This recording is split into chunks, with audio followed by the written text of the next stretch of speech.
Assalamualaikum warahmatullahi wabarakatuh. Waalaikumsalam warahmatullahi wabarakatuh.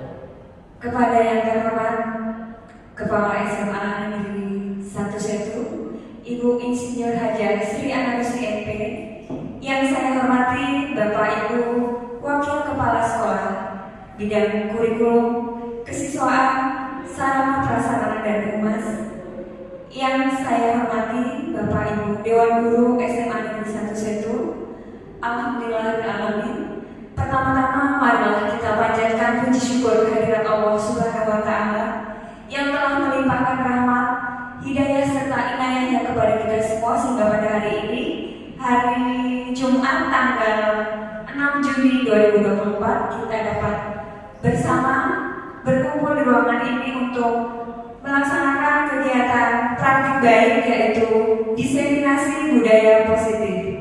Sholawat serta salam tak lupa kita tujukan kepada junjungan besar Nabi Muhammad Sallallahu Alaihi Wasallam. Sebelumnya saya ucapkan terima kasih banyak kepada Bapak Ibu yang sudah berkenan hadir di ruangan ini. Kita belajar bersama untuk bagaimana sih mempraktikkan budaya positif di sekolah kita tercinta di SMA Negeri 1 Setu. Ya, kali ini saya akan menyampaikan pemahaman dan penerapan pengalaman kepada rekan guru di sekolah kita tercinta. Bapak Ibu yang saya hormati, alhamdulillah pendidikan guru penggerak sudah berjalan kurang lebih sekitar 2 bulan. Dan alhamdulillah juga support system dari sekolah kita tercinta itu sangat luar biasa, baik dari Ibu Kepala Sekolah, kemudian tim manajerial, juga Bapak Ibu semuanya yang mendukung kami melaksanakan pendidikan guru penggerak. Ada berbagai macam materi yang kami sampaikan. Ini ada di dalam modul 1.4, yaitu tentang budaya positif. Apa sih yang dimaksud dengan budaya positif? Mungkin saya minta bantuan Bu Wiwi untuk menjabarkan apa sih budaya positif itu? Ya, terima kasih. Budaya positif itu adalah nilai-nilai keyakinan dan kebiasaan di sekolah yang berpihak pada murid, agar murid dapat berkembang menjadi pribadi yang kritis, penuh hormat dan bertanggung jawab. Baik, terima kasih Bu Wiwi. Budaya positif di sini tadi yang disampaikan oleh Bu Wiwi ya, tentang nilai-nilai, keyakinan, kebiasaan di sekolah yang berpihak pada murid, agar murid berkembang menjadi pribadi yang kritis, penuh hormat dan bertanggung jawab. Ada materi yang kami pelajari dalam modul 1.4 itu diantaranya adalah adanya perubahan paradigma belajar, kemudian disiplin positif dan nilai kebajikan, motivasi, hukuman dan penghargaan serta restitusi, keyakinan kelas, kebutuhan dasar manusia, 5 posisi kontrol dan segitiga restitusi. Nanti akan kita bahas satu persatu. Untuk yang pertama, ini tentang pembelajaran paradigma baru. Seperti kita tahu bahwa tujuan kita ini adalah profil pelajar Pancasila. Pembelajaran dengan paradigma baru merupakan pembelajaran yang dirancang berdasarkan prinsip pembelajaran berdiferensiasi, sehingga peserta didik belajar sesuai dengan kebutuhannya berdasarkan tahap perkembangan sesuai dengan teori profil pelajar Pancasila. Jadi yang diharapkan oleh Ki Hajar Dewantara bahwa kita sebagai pendidik itu adalah sebagai penuntun. Kita menuntun anak-anak untuk melakukan pembelajaran yang berpihak pada murid dan berdiferensiasi. Apa sih berdiferensiasi itu? Artinya peserta didik itu belajar sesuai dengan kebutuhannya masing-masing tanpa kita paksakan. Si A yang memiliki kemampuan bisa pelajaran sejarah. Contohnya karena saya mengajar mata pelajaran sejarah. Mungkin Bu Marma ketika memberikan tugas kepada anak tidak dipatok, kamu harus mengerjakan misal materi tentang Islam. Silakan kalian mau membuat dengan menggunakan apa sesuai dengan kemampuan kalian, bisa dengan menyanyi misalnya, atau puisi, atau membuat maket, membuat TTS dan sebagainya.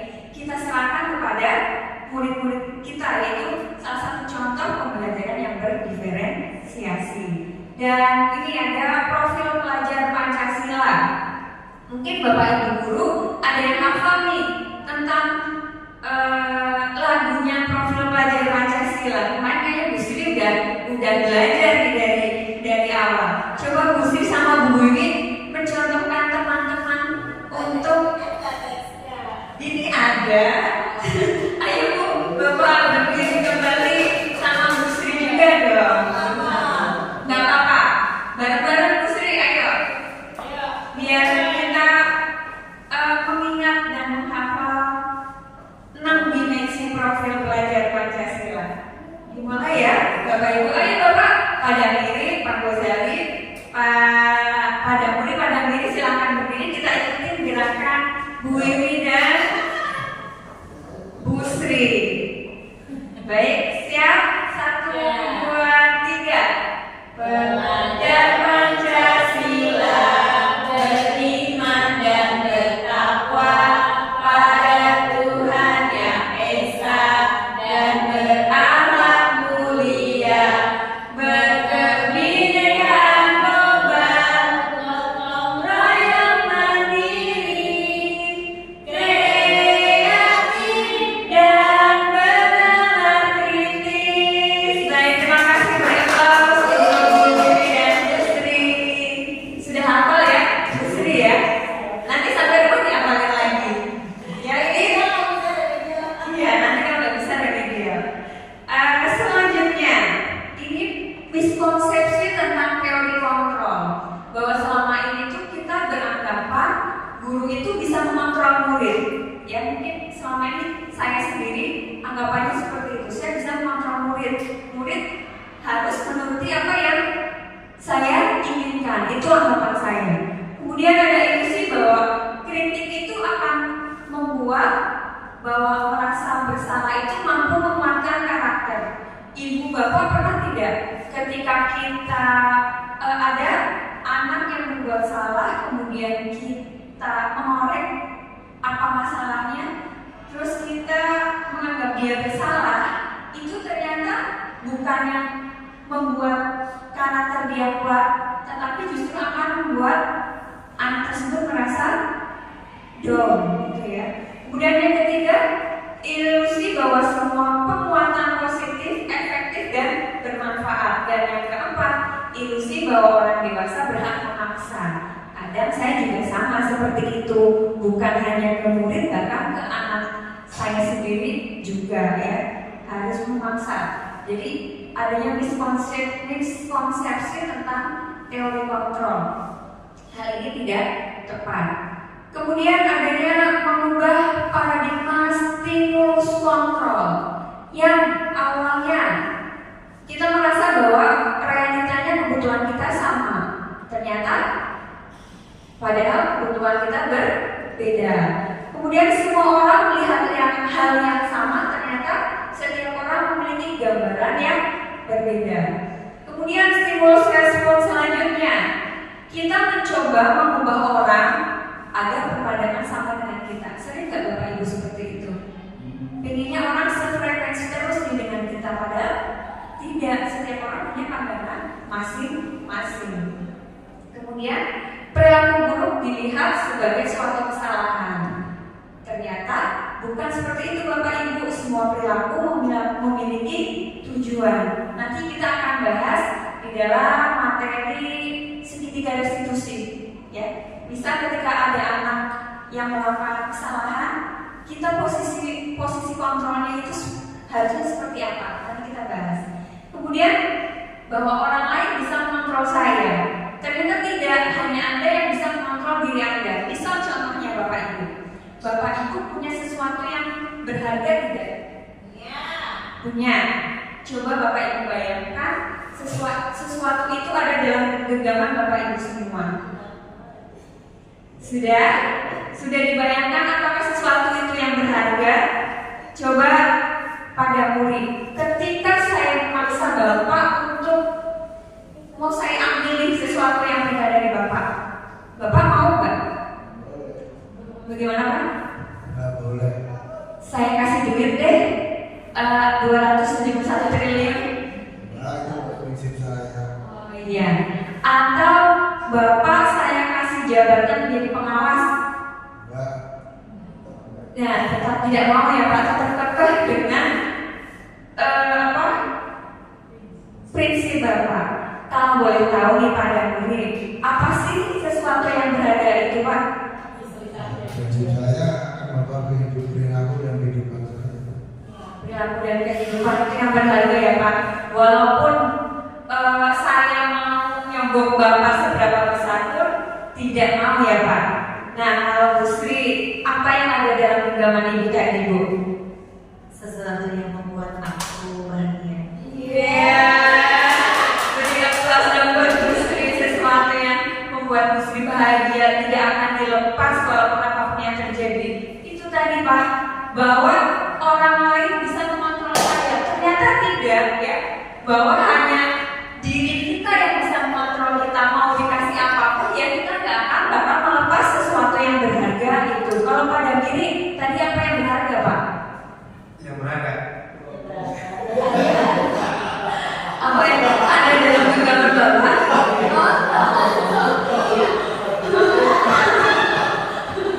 Lontong pada diri yang berharga Pak. Saya minta lontongnya nggak boleh karena lapar belum sarapan.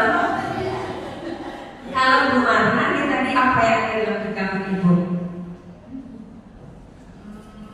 Ya, orang-orang yang saya sayang. Iya, betul.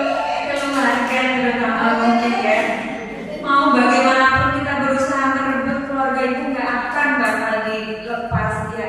Itu tadi ya contoh ringan bagaimana apakah benar orang lain bisa mengontrol kita? Ternyata tidak, hanya diri kita yang bisa mengontrol diri kita sendiri. Kemudian pemaksaan ada pada saat bujukan gagal. Kayak tadi saya gagal membujuk pada Muri, pada Miri dengan lontongnya, Gusti dengan kebahagiaannya, dan Bu Marna dengan keluarganya. Nggak bisa saya membujuk untuk mengambilnya. Kemudian model berpikir menang atau kalah, dan artinya kita nggak boleh berpikir menang atau kalah, tetapi menang, dan menang. Itu intinya. Itu tentang paradigma stimulus kontrol. Kemudian disiplin positif. Disiplin berasal dari kata disiplina yang artinya adalah belajar. Kita di sini juga sama-sama belajar. Kita sendiri sebagai seorang guru juga masih terus belajar. Karena belajar adalah sepanjang hayat. Disiplin mengacu pada disiplin diri ya, yang memiliki tanggung jawab terhadap apa yang dilakukan berdasarkan nilai-nilai yang diyakini. Di mana tujuannya adalah mengajarkan anak untuk bertanggung jawab dan menumbuhkan kesadaran diri berdasarkan nilai-nilai kebajikan. Nanti kita belajar tentang apa saja sih nilai-nilai kebajikan itu. Kemudian dapat membuat murid memahami dan menyadari berdasarkan motivasi internal bukan akibat paksaan. Nanti kita akan belajar juga bahwa motivasi itu ada dua ya, ada internal, ada eksternal. Kemudian menanamkan motivasi menjadi orang yang mereka inginkan, dan satu yang penting, menghargai diri sendiri dengan nilai-nilai yang mereka percaya. Di depan adalah salah satu contoh ibu kepala sekolah kita yang mengajarkan kepada kita di setiap pagi berangkat sebelum jam 7 sudah berdiri di depan menyambut anak-anak kita tercinta dengan senyuman ya, dengan semboyan 5S. Apa saja Bapak Ibu? Senyum, salam, sapa, sopan dan santun. Tambah satu lagi, sayang ya, 6S ya. Baik, ini pengertian dari disiplin positif. Lalu tadi yang saya sampaikan, nilai-nilai kebajikan apa sih yang ada yang kita ajarkan kepada anak didik kita? Sebenarnya ada beberapa pendapat Bapak Ibu. Di sini ada profil pelajar Pancasila yang kita tahu ya, kemudian pendapat Ibopreneurial Program dan keterampilan hidup atau life skill. Tetapi yang kita pakai dan kita aplikasikan setiap hari adalah profil pelajar Pancasila tadi, 6 dimensi yang sudah kita nyanyikan bareng-bareng ya. Nah, ada beriman dan bertakwa pada Tuhan Yang Maha Esa, kemudian berkebinekaan global, gotong royong, mandiri, kemudian apalagi kreatif dan yang terakhir bernalar kritis. Harapan kita bahwa anak-anak kita itu memiliki karakter-karakter ini sehingga mereka dapat menghadapi kehidupan abad 21 yang akan menantang mereka di masa depan. Ya. Selanjutnya tentang kebutuhan dasar manusia. Mungkin saya bisa minta tolong bantuannya kepada Pak Andi untuk membacakan nih Pak, apa sih yang dimaksud dengan kebutuhan dasar manusia Pak? Pakai kacamata Pak. Oh, kirain kacamata.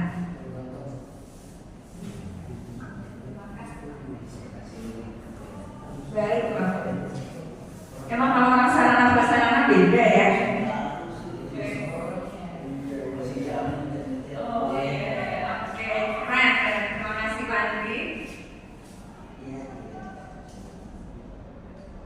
Dulu sambil Pak Andi utar lagi kebutuhan dasar manusia. Apa nih? Pak Gozali deh, Pak Gozali dulu. Gimana Pak? Kebutuhan dasar manusia.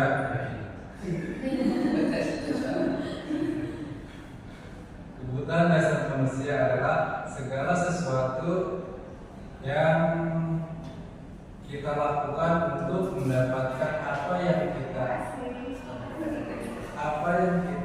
inginkan. Seluruh tindakan yang kita lakukan memiliki tujuan tertentu, dan cuma usaha terbaik yang bisa kita lakukan adalah rangka saat kebutuhan dasar kita terpenuhi dengan baik. Oh, sudah Bapak. Baik, terima kasih. Terima kasih Pak. Saya lagi diajarin apaan nih? Mana Pak? Ya, hilang kan jadinya. Coba Bapak tolong. Saya mencetak apa tadi? Baik, tadi kebutuhan dasar manusia itu ada sebentar. Ya, bentar ya Bapak Ibu.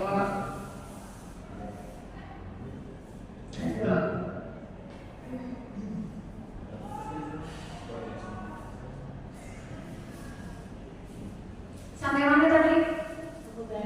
Kebutuhan dasar manusia.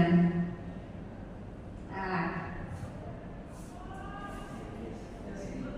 ya, tolong Bapak bolehlah Bapak menjadi asisten saya. Kebutuhan dasar manusia tadi yang disampaikan oleh Pak Gozali. Ya Pak, stop. Kebutuhan dasar manusia adalah segala sesuatu yang kita lakukan untuk mendapatkan apa yang kita inginkan. Seluruh tindakan yang kita lakukan memiliki tujuan tertentu, dan semua usaha terbaik yang kita lakukan adalah dalam rangka agar kebutuhan dasar kita terpenuhi dengan baik. Kemudian selanjutnya Pak, ada 5 kebutuhan dasar manusia, yaitu yang pertama bertahan hidup, kasih sayang dan rasa diterima, kemudian penguasaan, kebebasan dan kesenangan. Adapun bertahan hidup itu seperti yang kita butuhkan sehari-hari ya, makanan, pakaian, tempat tinggal, keamanan dan kesehatan. Kesehatan itu yang utama ya Kakak Ojek, sehat selalu Kakak Ojek. Kemarin Kakak Ojek merasa sesek ya Pak ya, ternyata harus minum kopi.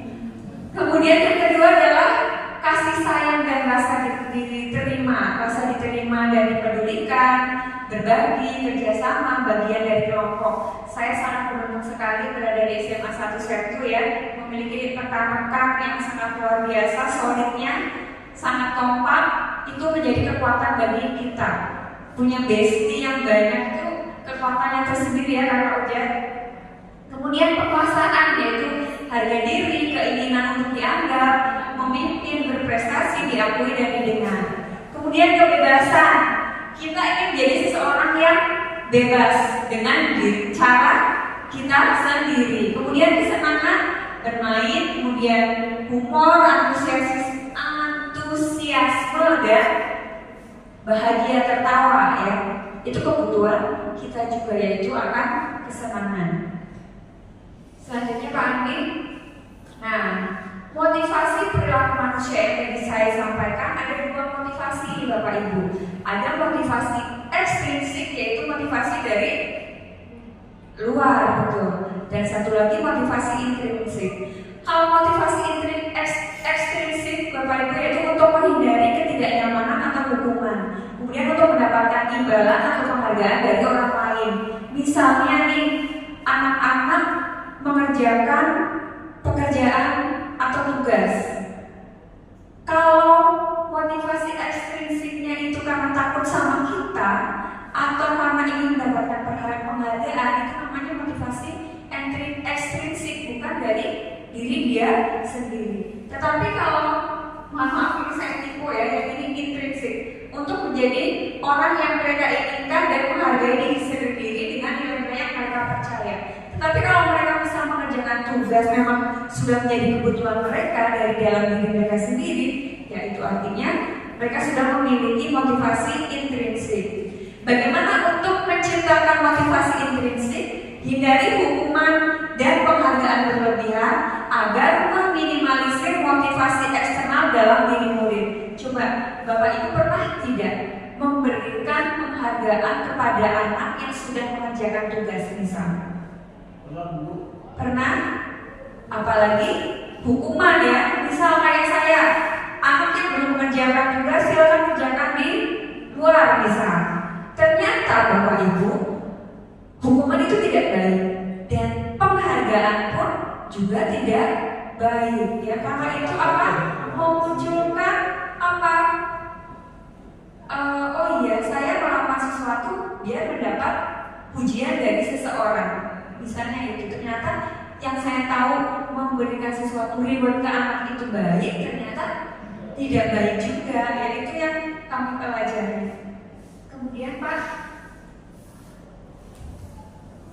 hukuman, konsekuensi dan restitusi. Ada perbedaan Bapak Ibu. Apa sih hukuman itu? Apa sih konsekuensi dan apa itu restitusi?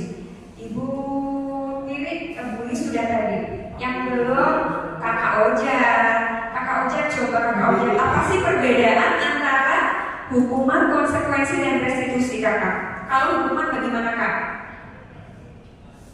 Baik, kalau hukuman yang pertama tidak terencana atau tiba-tiba, yang kedua murid tidak tahu apa yang akan terjadi, yang ketiga bersifat satu arah, yang keempat berupa hukuman atau psikis.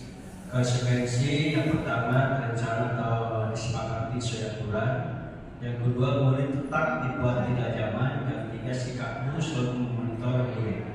Restitusi satu proses menciptakan kondisi bagi murid untuk memperbaiki kesalahan. Dua, proses kolaboratif yang mengajarkan murid mencari solusi sendiri. Itu ada 3 perbedaan, hukuman, konsekuensi, dan restitusi. Jadi misal ada anak yang melakukan kesalahan, terus kita langsung memberikan hukuman ya, misal ada anak terlambat, ayo kamu push up 10 kali. Itu terencana tidak Bapak Ibu? Tidak ya, secara refleks, secara tiba-tiba, dan murid tidak tahu apa yang akan terjadi, bersifat satu arah karena kita langsung menyuruh ya, anak tidak bisa menolak apa yang kita inginkan.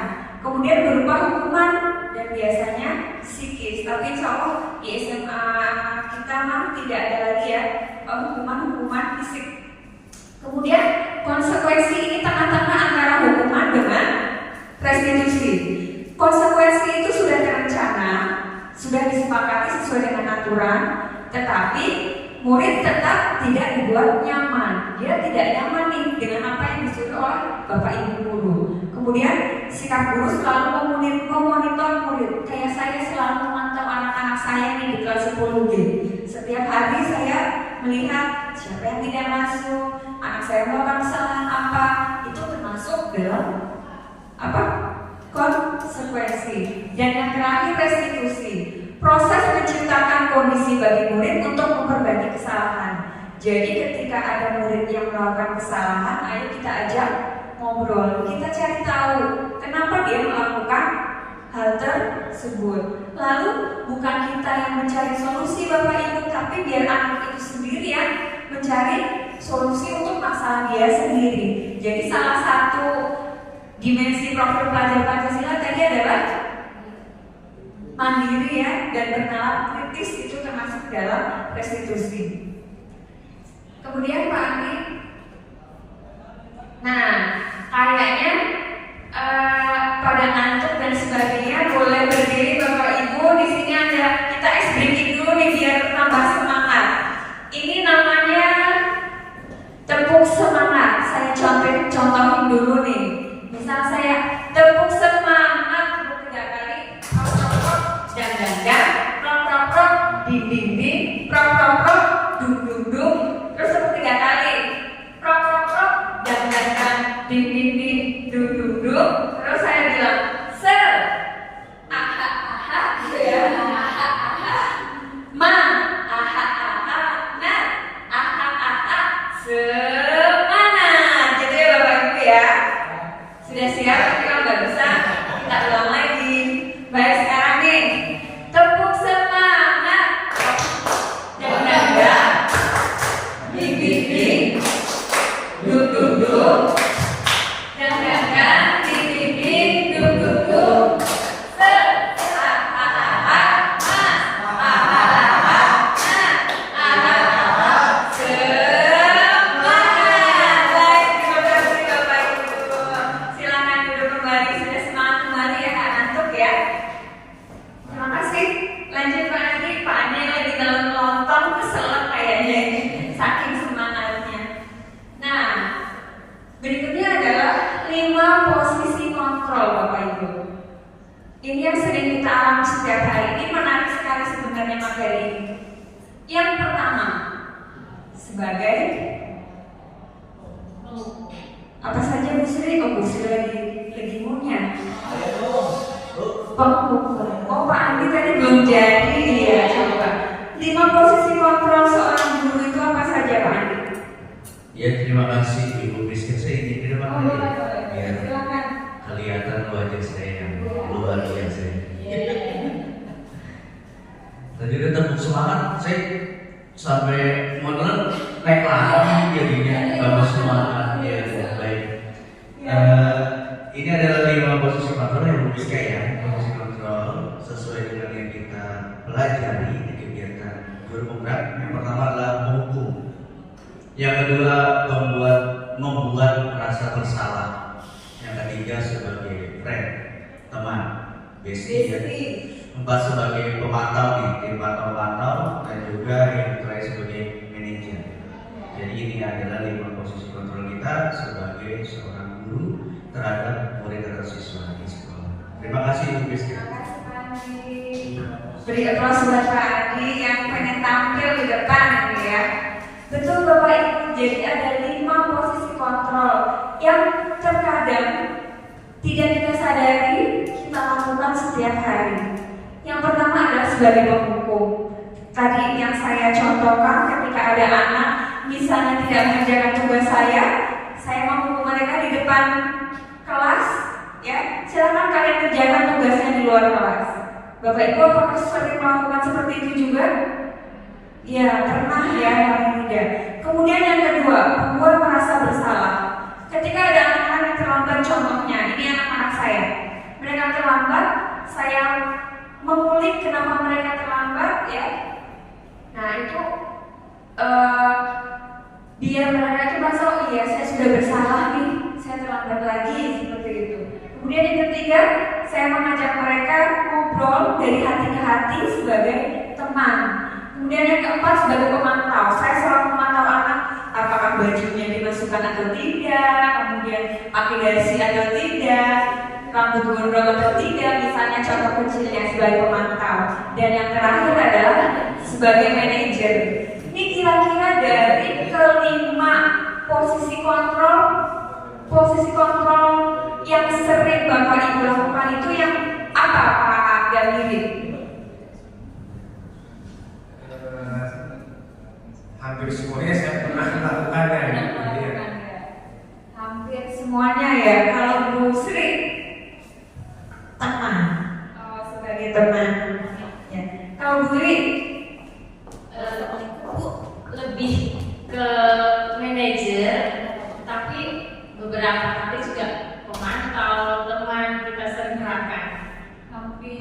semuanya pernah dilakukan ya. Kalau Bu Marna bagaimana Bu Marna? Saya kayaknya lebih sering membuat mereka merasa bersalah, tapi habis itu diajak ngobrol kayak Ya. Gabungan ya. Kakak Ojek yang mana nih Kakak Ojek? Lebih cenderung ke pemantau dan manajer dan juga kadang-kadang kita dan Menghukum juga nih ada tambahan dari Kakak Ojek menghukum. Kalau pada murid di Padang, yang mana Pak? Biasanya Pak?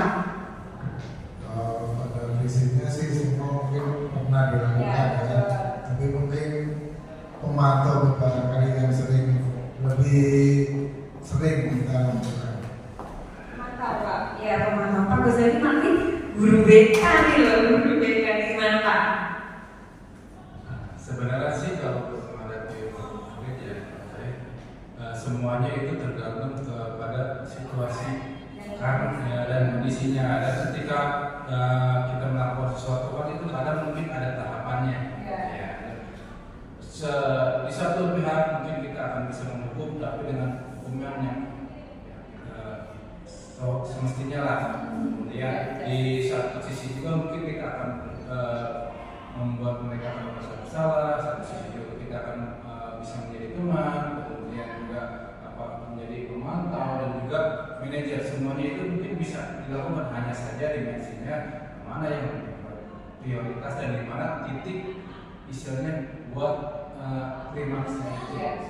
Ya ada solusinya Ya. gitu ya Pak. Akan ada perubahan dari kesalahannya tersebut. Kalau Pak Andi yang mana nih Pak Andi? Iya, baik. Kalau saya sih hampir setuju dengan Pak Gozali, karena dari posisi 5 posisi kontrol ini 1, 2, dan 1, 2, 3, 4 sampai dengan 5, saya hampir pernah melakukan semuanya seperti itu. Jadi 5 posisi kontrol ini kita lihat mana yang dominannya seperti itu. Dari semuanya itu saya lebih dominan ke teman. Tanya dong kenapa? Oh kenapa? Iya, kenapa? Saya pengen ditanya, Luis Kenapa? Karena kalau kita memposisikan sebagai teman, jadi murid itu akan terbuka dalam hal apa? Dalam hal yang pertama, ketika ada teman atau sahabatnya tidak masuk dalam hati dia bolos, tanpa kita beri tanpa kita tanya, dia akan memberitahu kita, Pak, kakak Ojek bolos di atas sering ngomong, gitu, lagi main catur misalkan, oh iya, gitu. Jadi sudah. Terima kasih Bu Miska. Terima kasih Bapak Ibu guru hebat, beri aplaus untuk kita semua. Ternyata memang kita pernah melakukan mempraktekkan 5 posisi kontrol ini dalam kehidupan kita ya, dalam mendidik anak-anak. Tapi ternyata Bapak Ibu, bisa slide berikutnya Pak Andi. Nih, ini ada sebuah kasus ya, siswa yang tidak memakai atribut lengkap saat upacara bendera. Biasanya kalau penghukum, dia akan menyuruh anak melakukan sesuatu. Misalnya lari keliling lapangan 20 kali misalnya. Kalau membuat merasa bersalah, sudah berapa kali sih ibu memberitahu kamu, tapi kamu selalu saja mengecewakan ibu. Nah, dengan kata-kata tersebut anak-anak akan tersentuh hatinya tidak Bapak Ibu? Iya, oh iya ya, aku udah bikin Bu Fiska kecewa nih. Udah berapa kali saya terlambat, udah berapa kali saya tidak memakai atribut dan sebagainya. Itu namanya membuat merasa bersalah. Kemudian yang ketiga, sebagai teman kayak Pak Andi tadi yang sama, saya juga kalau mencari solusi sama anak saya sebagai teman. Ayo dong ikutin aturan sekolah, tolong bantu ibu ya, sekali ini aja. Udah sekarang nggak apa-apa, tapi lain kali jangan sampai berbuat seperti itu ya. Sering nggak kita seperti itu Bapak Ibu? Itu posisi sebagai teman. Kemudian sebagai pemantau, kamu sudah melanggar peraturan sekolah, kamu tahu konsekuensinya kan? Coba setelah upacara kamu beli atributnya ke koperasi dan jangan diulangi lagi. Itu sebagai pemantau. Dan yang terakhir adalah sebagai manajer. Kalau sebagai manajer bagaimana Bapak Ibu? Apakah kamu tahu kesalahanmu? Kira-kira bagaimana kamu memperbaiki kesalahanmu? Nah, kalau dari kalimat-kalimat itu, menurut Bapak Ibu yang paling ideal itu yang mana Pak Bu? Sebagai manajer ya, karena kita mengajarkan anak untuk mencari ya kesalahan saya itu apa ya, lalu solusinya seperti apa, kita pasangkan kepada anak-anak. Kemudian slide berikutnya Pak Andi. Nah ini ada contoh posisi kontrol apakah aku yang tadi dulu ya. Yang pertama ya, saya kecewa sekali dengan kamu. Coba kira-kira tadi posisi kontrol sebagai apa nih Pak? Sebagai pembuat merasa bersalah, betul. Saya kecewa sekali dengan kamu. Kemudian kalimat berikutnya, kamu tidak pernah benar melakukannya. Kira-kira apa nih? Penghukum atau pemantau? Antara penghukum dan pemantau ya. Coba selanjutnya, apa rencanamu untuk menyelesaikan masalah ini? Sudah pasti ini adalah posisi manajer. Kemudian Pak, ayolah lakukan demi Bapak Ibu ya. Apa tadi? Sebagai teman yang sudah merasa dekat dengan anak merasa dekat dengan kita ngobrol seperti itu bahasanya. Kemudian, kamu tidak pernah mendapat nilai jika tidak mengerjakan tugas. Lebih ke anak tidak akan mendapatkan nilai, berarti penghukum, betul ya. Nah, ternyata Bapak Ibu, posisi kontrol yang ideal itu adalah manajer.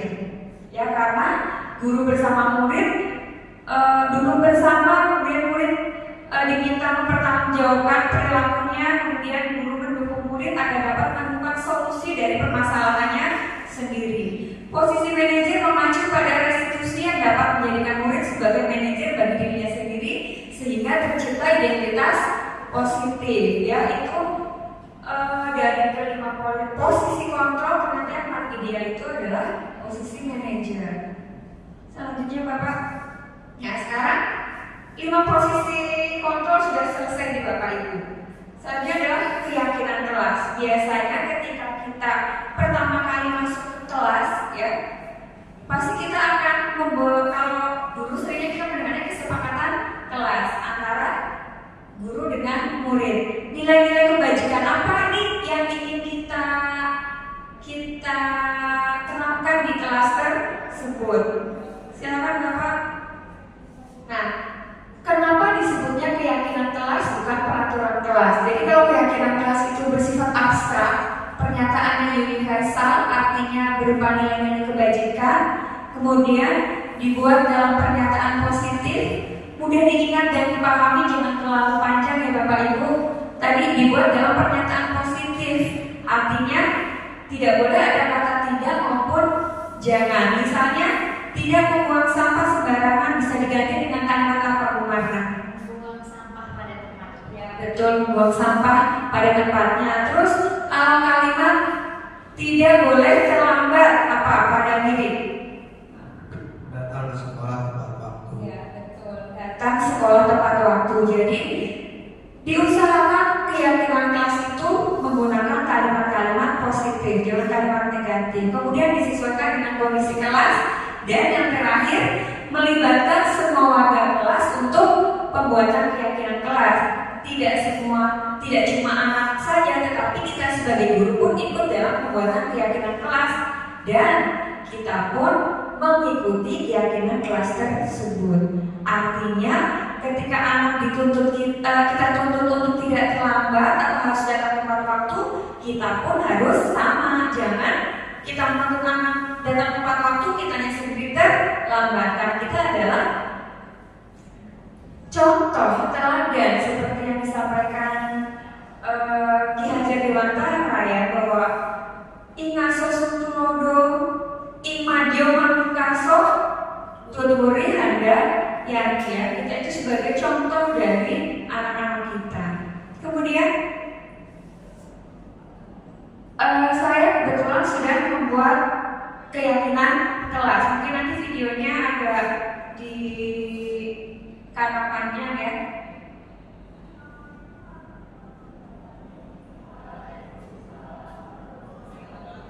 Ini proses pembuatan keyakinan kelas saya dengan anak-anak Bapak Ibu. Jadi pada saat pembuatan keyakinan kelas ini kita awalnya tanya dulu nih, nah kira-kira kalian ingin kelasnya seperti apa? Ingin karakter atau nilai-nilai kebajikan seperti apa yang kalian harapkan di dalam kelas? Pasti anak-anak, ini Bu, saya ingin kelas yang kompak, saya ingin disiplin, saya ingin saling menghormati, saya ingin saling menghargai dan sebagainya. Ada juga kemarin anak saya yang setiap masuk kelas ketuk pintu kemudian mengucapkan salam. Itu pun merupakan nilai-nilai kebajikan yang bisa kita terapkan di dalam kelas. Kemudian nanti bisa Bapak Ibu terapkan juga ketika tahun ajaran baru ya, baru ketemu dengan anak-anak, meminta pendapat anak, kemudian kita minta tolong anak untuk menuliskan di sticky note atau di kertas, kemudian ditempel bersama. Sudah ketahuan ada berapa keyakinan kelas, lalu kita sepakati dan terakhir kita minta mereka untuk menandatangani kertas bahwa mereka sepakat dengan keyakinan kelas tersebut. Itu ya, itu adalah langkah terakhir. Mungkin selanjutnya Pak Andi. Ya, nah ini ada segi 3 restitusi dalam penyelesaian masalah. Guru berperan sebagai manajer. Tadi yang sudah kita contohkan, guru berperan sebagai manajer dengan menggunakan segitiga restitusi dalam menyelesaikan masalah melalui 3 tahapan. Jadi kenapa disebut segitiga restitusi? Ada 3 tahap dalam penyelesaian masalah Bapak Ibu. Yang pertama adalah menstabilkan identitas, kemudian memvalidasi tindakan yang salah, dan menanyakan keyakinan. Di mana tujuan dari segitiga restitusi sendiri adalah menghasilkan murid yang mandiri dan bertanggung jawab. Nah, selanjutnya saya sudah melakukan penerapan segitiga restitusi. Ini ada 2 kasus Bapak Ibu. Yang pertama adalah kasus 2 siswa yang sering datang terlambat ke sekolah. Sering sekali, bahkan ada Bapak Ibu guru piket yang ngirim foto ke saya. Mereka datang terlambat, habis antri beli permen yang di depan SD itu yang gulali gitu ya. Kadang tingkah laku anak-anak seperti itu. Iya, tahap yang pertama adalah menstabilkan identitas. Kita bertanya dulu nih, kenapa kalian terlambat? Dalam kasus ini ternyata 2 anak ini datangnya samar-samaran apa sih namanya? Jemput. Ini ada Noya, ada Rere. Si Noya jemput Rere. Setiap hari seperti itu. Alasan mereka datang terlambat, kadang Noya sudah ke rumah Rere tapi Rere belum siap. Kadang Rere sudah siap tapi Noyanya belum nyampe. Nah itu. Terus yang kedua, validasi tindakan yang salah. Artinya kita menyampaikan tindakan kalian salah, tapi kalian bisa memperbaiki tindakan tersebut. Ibu juga pernah terlambat seperti itu, tapi bukan berarti ya ini menjadi contoh. Kemudian ada lagi tahap yang ketiga, yaitu menanyakan keyakinan kelas yang sudah kita sepakati.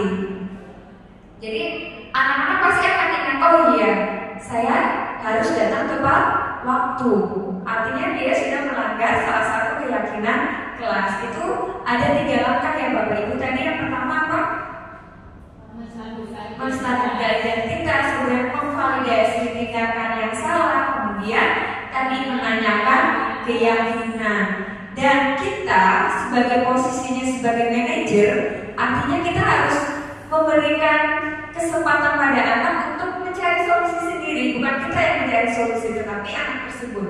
Dan ternyata dia memahami, oh iya Bu, agar saya datang tepat waktu, berarti saya harus lebih pagi nih nyamper si Rere ini.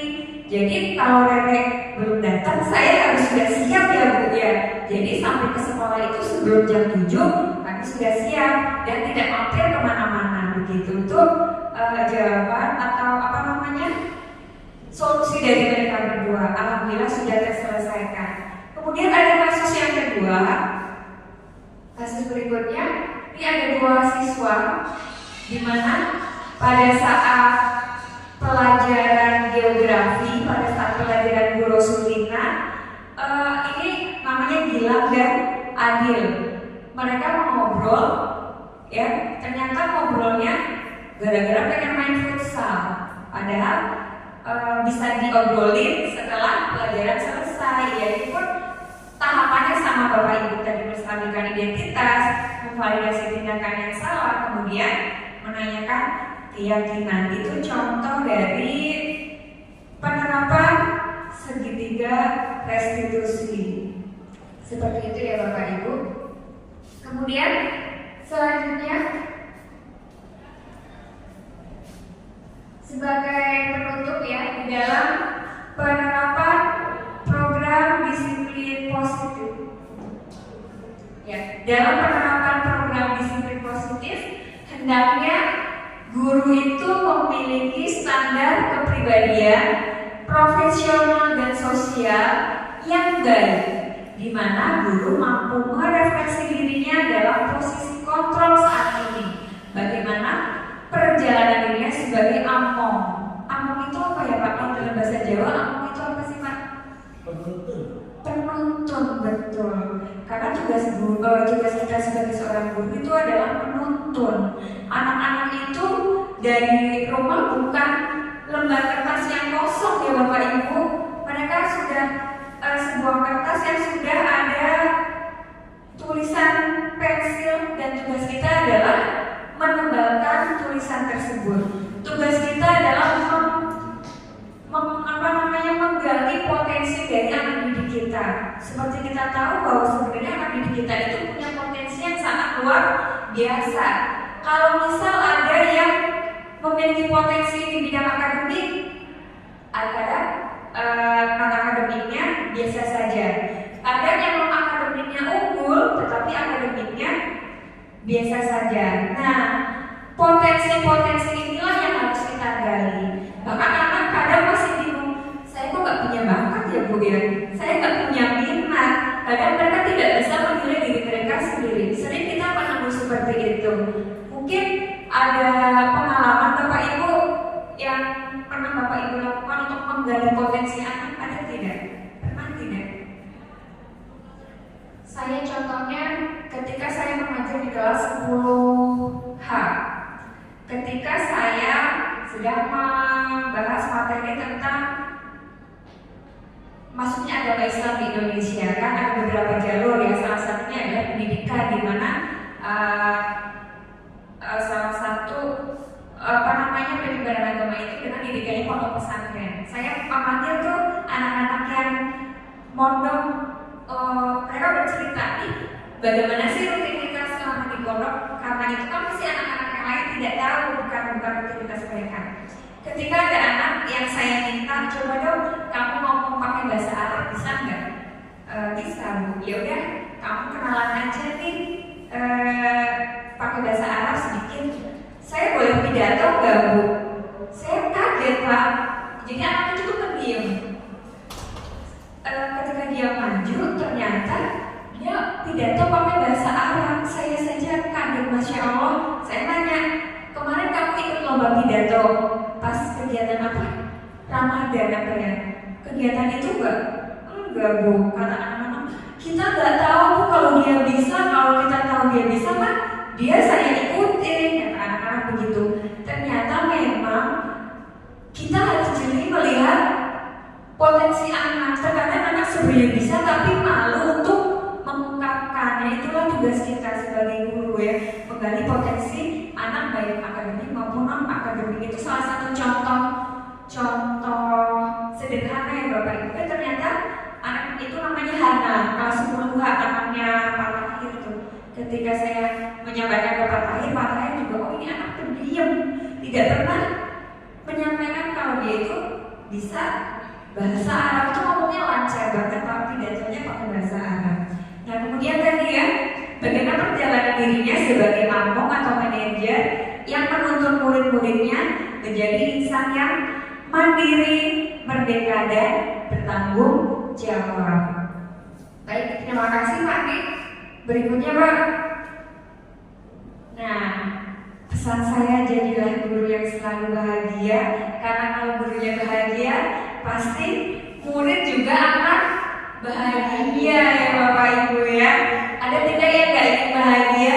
Pasti ingin bahagia semuanya tadi seperti kata Bu Sri tadi ya, ingin bahagia. Mungkin sebelum saya akhiri ada yang mau bertanya atau menyampaikan sesuatu, silakan Bapak Ibu menyampaikan pendapat dari apa yang saya jabarkan.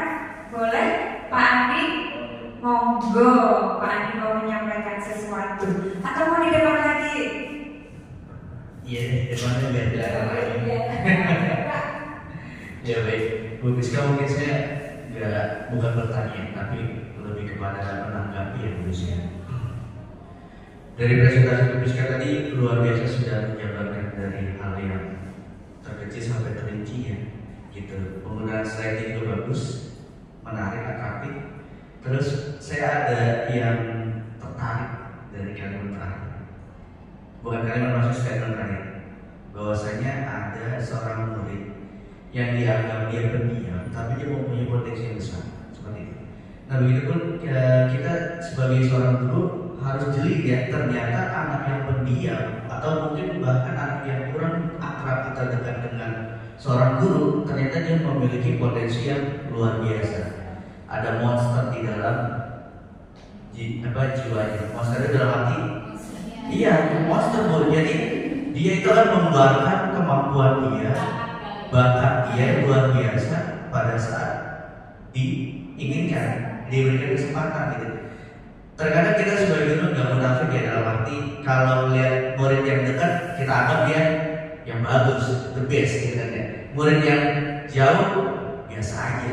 Belum tentu murid yang dekat itu yang the best. Ternyata murid yang tidak akan pernah guru adalah murid yang paling the best gitu. Jadi intinya kita harus lebih teliti lagi dalam melihat potensi-potensi, dan kita harus bisa menggali potensi tersebut menjadi yang lebih luar biasa. Terima kasih Bu Biska. Ya. Terima kasih Pak Andi, bebas untuk Pak Andi. Terima kasih banyak. Luar biasa ya, memang kita kreatif juga, kita harus jadi melihat potensi anak. Sepertinya begitu saja Bapak Ibu. Ada yang mau bertanya lagi atau sudah dicukupkan? Pada murid, boleh pada murid? Cukup, baiklah. Baik, saya ucapkan terima kasih banyak atas kehadiran Bapak Ibu dalam kegiatan diseminasi tentang budaya positif ini. Semoga kita sebagai guru bisa mengaplikasikannya dalam kegiatan sehari-hari kita, bagaimana kita menjadi contoh anak ya dalam keseharian. Bahkan kadang anak pun melihat kehadiran kita Bapak Ibu, baik hadir di sekolah maupun kehadiran kita di dalam kelas. Ketika melihat kita hadir tepat waktu pun itu sudah menjadi contoh yang luar biasa buat anak-anak. Semoga kita bisa istiqomah dalam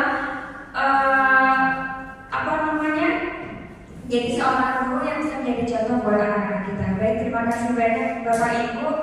Saya akhiri. Wassalamualaikum warahmatullahi wabarakatuh. Mohon maaf apabila ada kata-kata yang kurang berkenan. Terima kasih.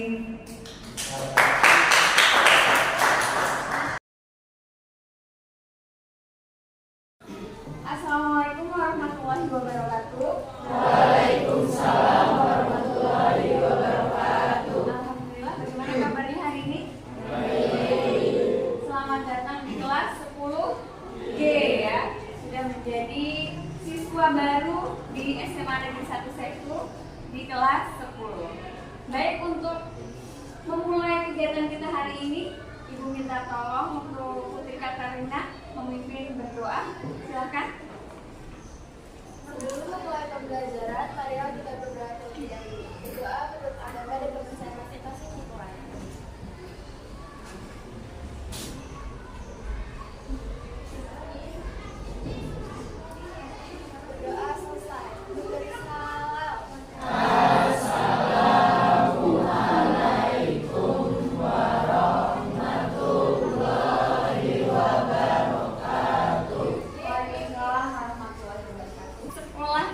SMA sudah menjadi siswa SMA nak? 6 ya.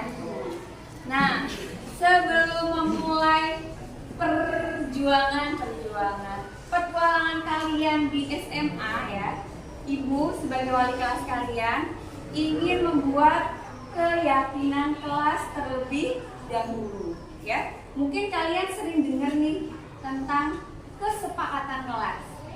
Baik semuanya, sekarang Ibu mau membahas dulu apa sih yang dimaksud dengan keyakinan kelas ya.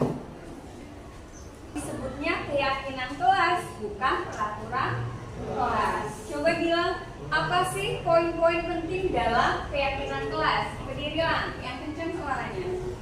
1. Bersifat abstrak. 2. Berupa pernyataan universal. 3. Dibuat dalam pernyataan positif. 4. Mudah diingat dan dipahami. 5. Disesuaikan dengan kondisi kelas. 6. Melibatkan semua warga kelas pada saat pembuatan keyakinan kelas. Baik, terima kasih buat Gilang, tepuk tangan buat Gilang. Betul apa yang disampaikan Gilang tadi, keyakinan kelas itu bersifat abstrak, kemudian berupa pernyataan universal atau nilai-nilai kebajikan. Kemudian dibuat dalam pernyataan yang positif, tidak berupa pernyataan negatif. Misal kalian menginginkan kelas yang bersih, artinya kita harus menjaga kebersihan. Tidak ada kata tidak membuang sampah sembarangan. Jangan ada kata tidak ataupun jangan ya, sifatnya positif. Kemudian mudah diingat dan dipahami, cukup singkat, padat, dan jelas. Disesuaikan dengan kondisi kelas dan melibatkan semua warga kelas pada saat pembuatan keyakinan kelas. Bukan cuma kalian, tetapi juga Ibu sebagai wali kelas. Paham ya? Baik, untuk mempersingkat waktu, Ibu minta tolong salah 4, Kela, Priscil, Niken, dan Quesia membagikan ke teman-teman satu-satu ya.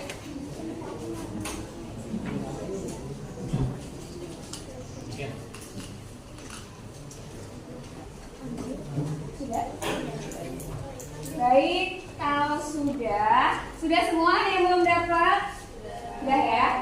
Silakan kalian tuliskan nilai-nilai kebajikan apa yang kalian inginkan di kelas 10G ini. Ya, boleh silakan tulis.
mendapatkan kurang lebih 39 nilai-nilai kebajikan yang diinginkan oleh kelas 10G ya.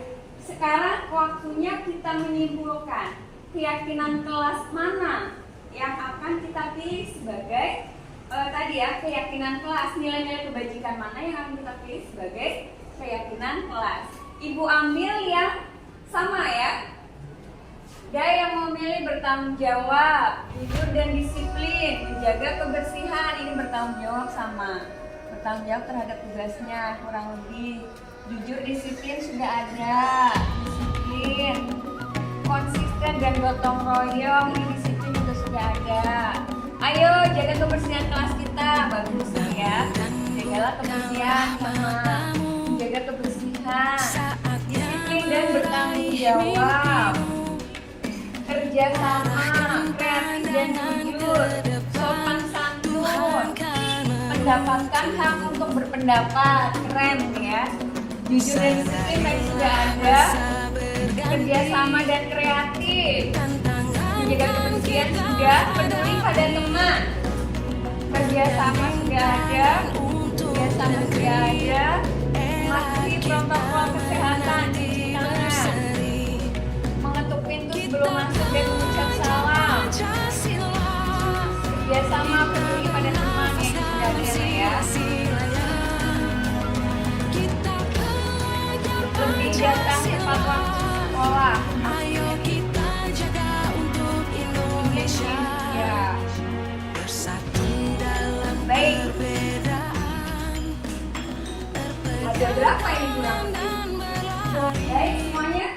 Kita sudah mendapatkan nilai-nilai kebajikan yang kita jadikan sebagai keyakinan kelas.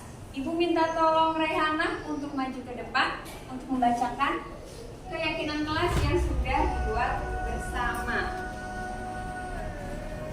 Ya, apa saja, Re?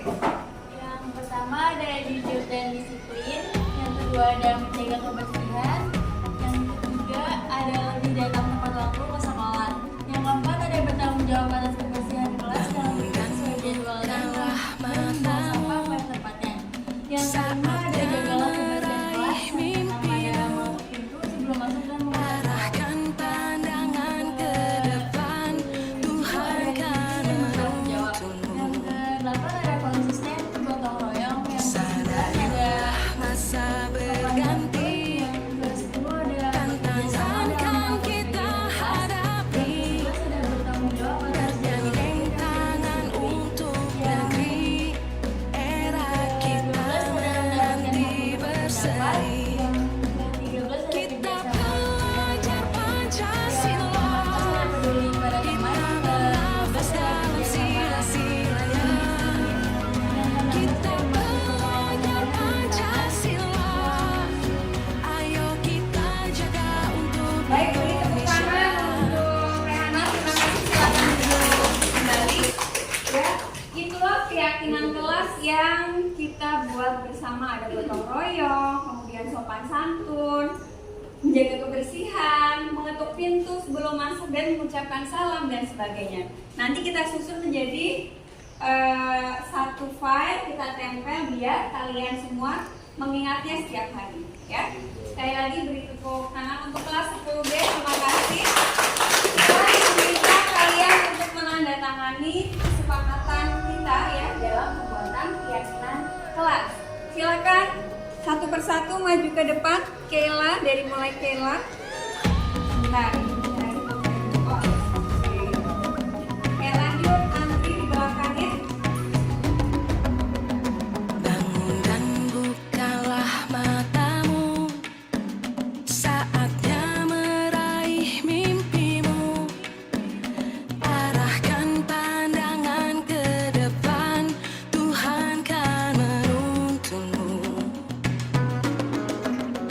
Sadarilah masa berganti,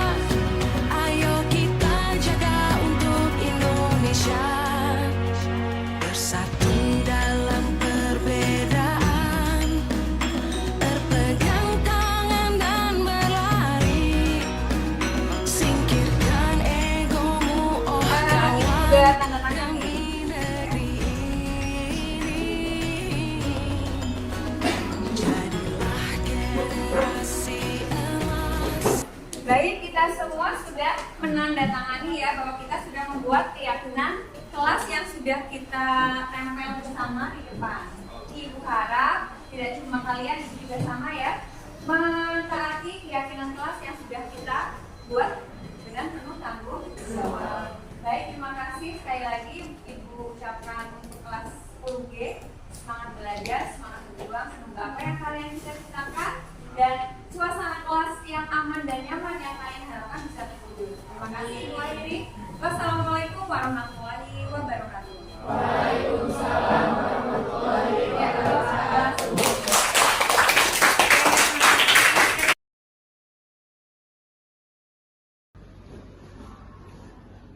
Reno ya, udah tahu kenapa ibu panggil ke ruangan ibu? Karena kamu sering terlambat ya Bu. Iya benar. Ibu sering dapat laporan nih dari bapak ibu guru piket, katanya Maya sama Rere sering banget terlambat. Ya enggak? Iya Bu. Nah, menurut kalian apakah datang terlambat ke sekolah itu baik? Tidak Bu. Kamu minta maaf Bu. Coba kalian ceritain kronologinya, kenapa kok sering banget Maya sama Rere terlambat? Saya biasanya juga bicara Bu. Terus soalnya belum siap jadinya terlambat. Saya juga kadang suka lama Bu, sebutnya saya udah siap tapi dia belum datang. Jadinya terlambat ke sekolah. Ibu tidak sedang mencari siapa yang salah, ibu hanya ingin mencari solusi nih. Nah, jadi kalian setiap berangkat sekolah selalu bareng gitu? Enggak Bu, kadang saya jemput saya. Saya juga kadang jemput saya Bu. Nah, ibu suka rasa solidaritas kalian, tapi ibu maunya solidaritas itu untuk hal yang baik ya. Iya Bu. Nah sekarang ada nggak solusi buat permasalahan kalian? Kalian bisa berangkat bareng, tapi tidak terlambat datang ke sekolah. Ada Bu, saya dan Rara harus bisa bareng tapi disiplin. Bagaimana caranya coba? Saya dan Rara harus berangkat ke sekolah lebih pagi. Kira-kira kapan nih kalian akan menerapkan disiplin itu? Mulai sekarang kami tahu cara berdisiplin. Bagus. Coba Maya sama Rere, ingat tidak keyakinan kelas kita yang pernah kita buat dan kita sepakati bersama? Kira-kira keyakinan apa yang berkaitan dengan hal ini? Coba Maya.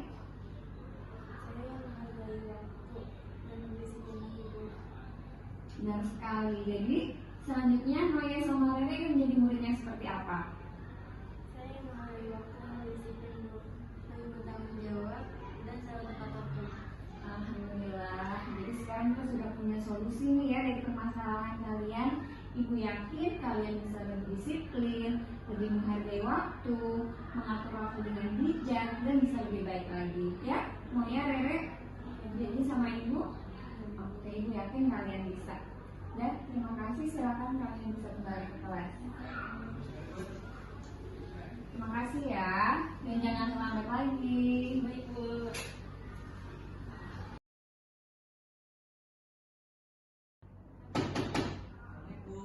Waalaikumsalam. Masuk Adil bilang.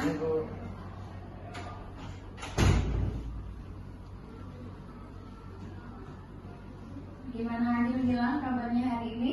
Alhamdulillah baik Bu. Maaf Bu, kenapa Ibu memanggil kami di sini Bu?